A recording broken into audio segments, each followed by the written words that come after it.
Itse vietän Jämillä aikaa lähinnä hiihtäen talvella. Täällä on aivan huippuhiihtoladut. Ja sitten syksyisin mulle on ihan lempihommaa tulla pienessä sateessa tänne sauvakävelemään. Täällä on aivan loistavat nämä reitistöt ja itse nautin suunnattomasti siitä, kun saan ihan täällä ominpäiten könytä ja puuskuttaa, jos on puuskuttamisen aika. Ja näin on hieno nauttia täällä luonnosta.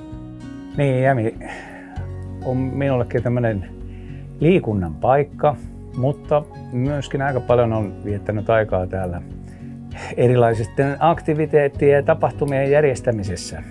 Tietenkin Jämille tulee 2030 Jämin Jukola, joka on se suurin tapahtuma täällä, mutta esimerkiksi tänä syksynä tulee olemaan Jämi MTB, aika suuri pyöräilytapahtuma, maastopyöräilytapahtuma, ja myöskin nämä lentäjät kokoontuvat täällä ja pitävät omia juttujaan.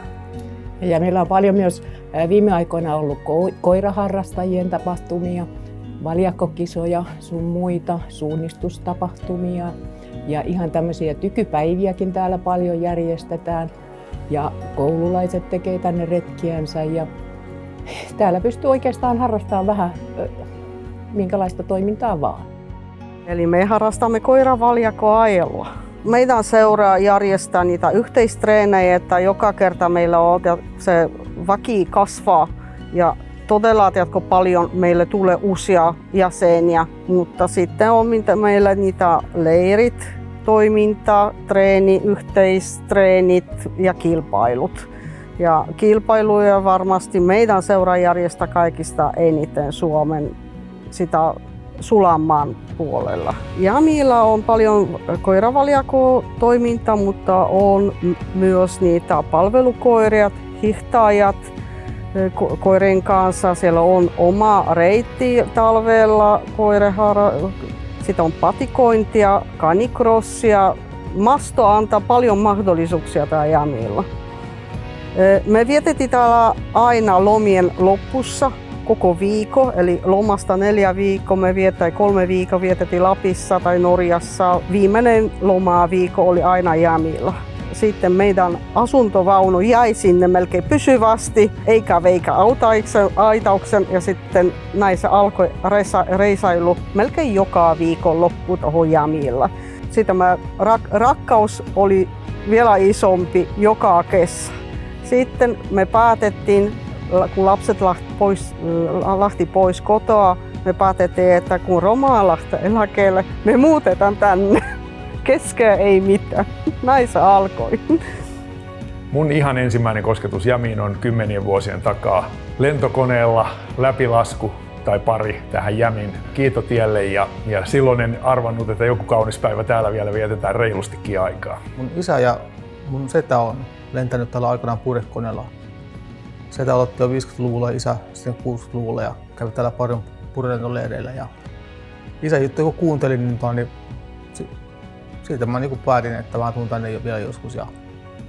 Sitten mä tulin kouluun ikäisiin opiskelemaan puusepäksi ja päätin, että mustakin tulee purjelentää niin isästäkin. Ja tulin tänne, kävi ilmi, että ei täällä ollut purjelentokurssia silloin, mutta sitten mä päätin lähteä hyppään laskuvarjolla. Mä oon Jämillä harrastanut vähän kaikenlaista ilmailua, että enimmäkseen mä oon aiemmin järjestänyt lentonäytöksiä ja tänä päivänä ehkä enemmänkin seuraan muita, että on harrastanut laskuvarjohyppyä itse ja ajaa tuommoista niin moottorilla riippuliittymää lentämistä. Mä vietän aikaa täällä Jämillä noiden radioittavien lennokkien parissa ja radioittavien autojen kanssa. No nykyään Jämillä niin tulee harrastettua kaikenlaista. Mä harrastan noita RC-lennokkeja, RC-autoja, sitten me harrastetaan maastopyöräilyä, ihan luonnossa olemista, uimista, perhepuisto, aivan loistava lampi. Täällä voi harrastaa vähän säästä riippuen niin kaikkia ilmailuja, taitolentoa, purjelentoa, kuumailupalloilua, laskuvarjohyppyä, riippuliitoa, varjoliitoa, lennokkeja ja sitten nykyään myös RC-autoja. Joskus on isompi porukka harrastamassa autoja ja lennokkeja, joskus on niitä vähän vähemmän, joskus saa yksinkin ajella ja lennättää. Että se vähän riippuu kuinka paljon on väkeä. No semmoista leikkimielistä kilpailua aina välillä on. No Jämillähän on järjestetty hiihtokilpailuja, fly-in-tapahtumia, lentonäytöksiä. Meillä oli erässä lentonäytössä tuli väkeä 182 konetta 16 eri maasta. Sen verran kansainvälinen. Mä suosittelisin tänne tulee harrastamaan, kun täällä on mukavat tilat ja hyviä tyyppejä. No kyllä voiton vei loppujen lopuksi tämä monipuolisuus. Tässä oli tämä ilmailuhomma, joka mua edelläkin aika lähellä sydäntä, mutta sitten innostuttiin enemmän ja enemmän tuosta maastopyöräilystä täällä maastossa. Vaimo innostui erityisesti tästä loistavista marjapaikoista. Täällä on puolukkaa ja mustikkaa ja sieniä ja vaikka sun mitä. Ja aivan voisi sanoa kotiovelta lähestulkoon löytyy nämä mahdollisuudet.